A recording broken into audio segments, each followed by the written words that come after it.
Assalamualaikum warahmatullahi wabarakatuh. Nama saya Muhammad Ajis Rahmaditya dari kelas 11 IPS 4 akan mempresentasikan tentang melakukan pemasaran produk. Yang pertama, memahami ilmu dan teknik menjual. 1.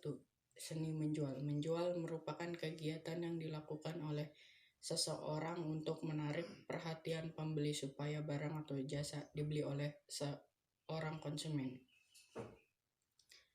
Kemudian manfaat ilmu menjual. Manfaat ilmu menjual antara lain sebagai berikut. 1. Memperlancar tugas penjual dalam melakukan kegiatan dagang.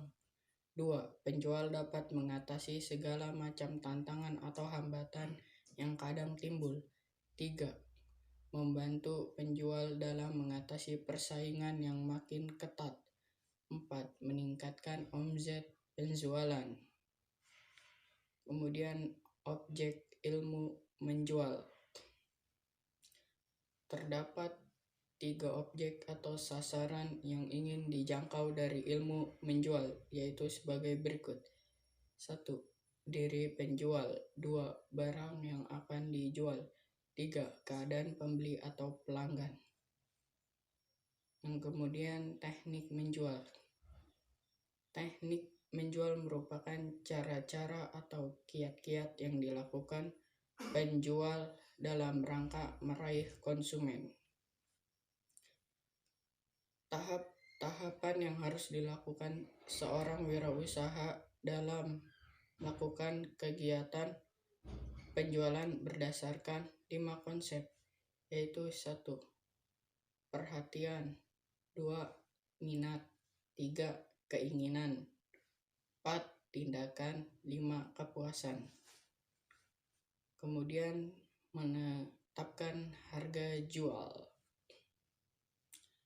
Menetapkan harga jual merupakan sejumlah uang yang dibebankan atas suatu produk atau jasa atau jumlah dari nilai yang ditukar konsumen atas manfaat-manfaat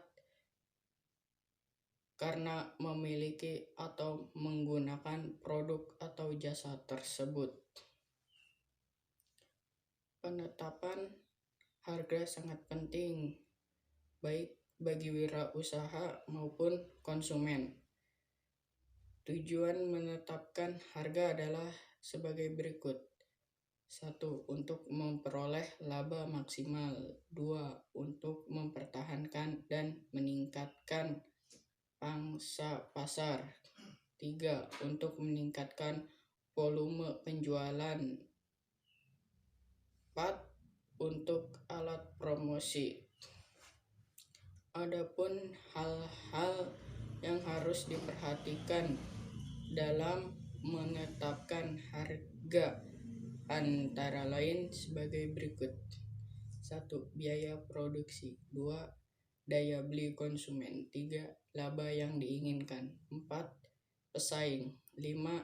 Jenis barang yang ditawarkan. Cara menetapkan harga jual berikut adalah beberapa metode penetapan harga. 1.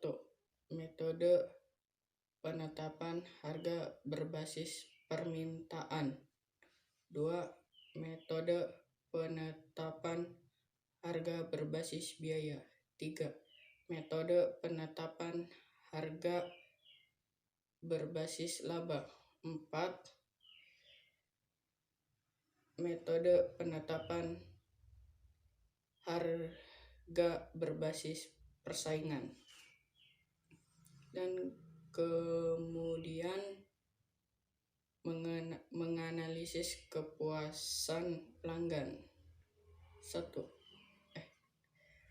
Faktor-faktor yang mempengaruhi kepuasan pelanggan yaitu sebagai berikut. 1. Kualitas produk. 2. Kualitas pelayanan atau jasa. 3. Harga. 4. emosional. 5. Kemudahan. 2. Metode pengukuran kepuasan konsumen diantaranya sebagai berikut. 1. Sistem keluhan dan saran. 2. Survei kepuasan pelanggan. 3. Ghost shopping. 4. Lost customer analysis. Dan kemudian melakukan negosiasi. 1.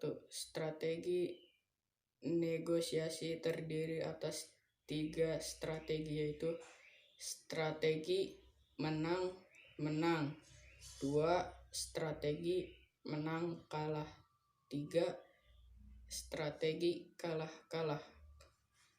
2. Taktik negosiasi. 1. Meminta lebih dari yang diharapkan. 2. Di awal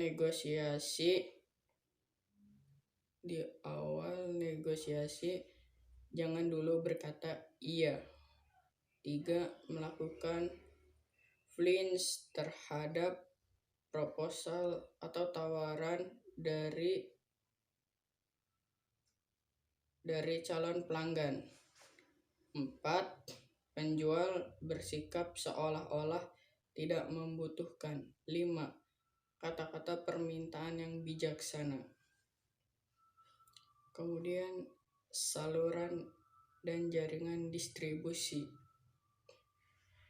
Distribusi merupakan kegiatan pemasaran yang berusaha memperlancar dan mempermudah penyampaian barang dan jasa dari produsen kepada konsumen.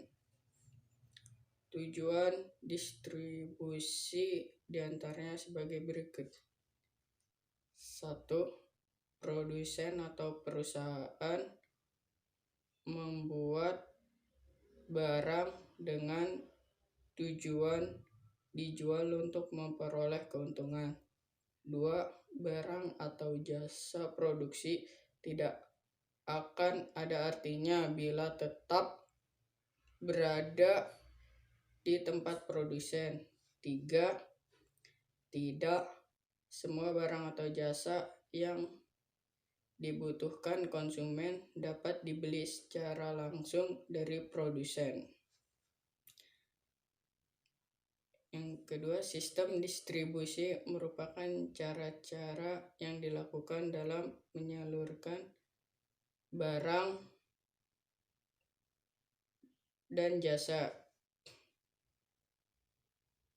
sehingga sampai ke tangan yang memerlukannya. Sistem distribusi terdiri atas sistem distribusi langsung, sistem distribusi semi langsung, dan sistem distribusi tidak langsung. Yang ketiga, saluran distribusi terdiri atas pedagang dan perantara khusus. Saluran distribusi terdiri atas pedagang dan perantara khusus. 1. Pedagang. Pedagang yaitu seseorang atau lembaga yang membeli dan menjual barang kembali tanpa mengubah tanggung jawab sendiri dengan tujuan untuk mendapatkan keuntungan. Pedagang dibedakan menjadi 2, yaitu pedagang besar dan pedagang eceran. Yang kedua, perantara khusus. Sama halnya dengan pedagang, kegiatan perantara khusus juga menyalurkan barang dari produsen sampai ke tangan konsumen.